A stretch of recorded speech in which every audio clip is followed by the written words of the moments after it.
Hi there, how are you doing?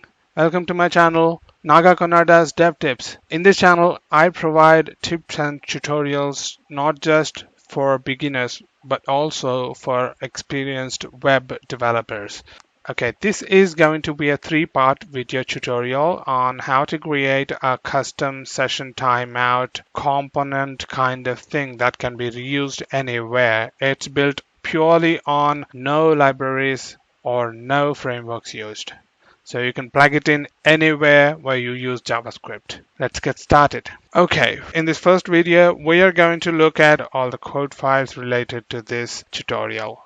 And then in the next video, we'll get started with coding the logic related to the timeout message. And then in the third video, we'll do some quick testing and then make sure that everything is working fine and also do a bit of tweaking to suit it for our benefit. Alright, as you might have guessed, I'm using VS Code editor. You can use whatever editor you might like. It's up to you. We have just the three files, an index file, a JS file, and a CSS file. We have included the CSS and the JavaScript inside the index file.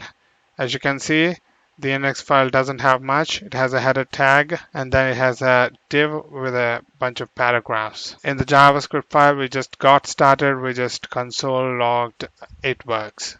And the CSS file doesn't have anything. All right. In order to use this, the web page, I'm going to use a plugin called HTTP Server. It is a Node.js plugin. For this plugin to work, we need to have Node.js installed. It's not required for this tutorial.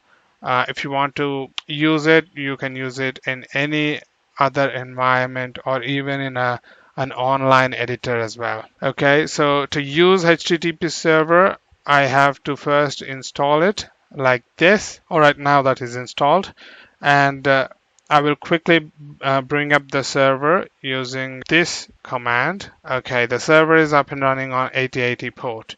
So I will quickly go to the browser and hit localhost. All right, as you can see here, we are up and running with the website. And if I open the console, it says it works. Okay, that is it for the first tutorial. In the next tutorial, we're going to build the basic logic. And then from there, we're going to see how it's going to go. All right, catch you in the next video. Oh, and don't forget to like this video, subscribe to my channel, and also hit that bell icon so that you will get notified when I upload new content. Thanks for watching.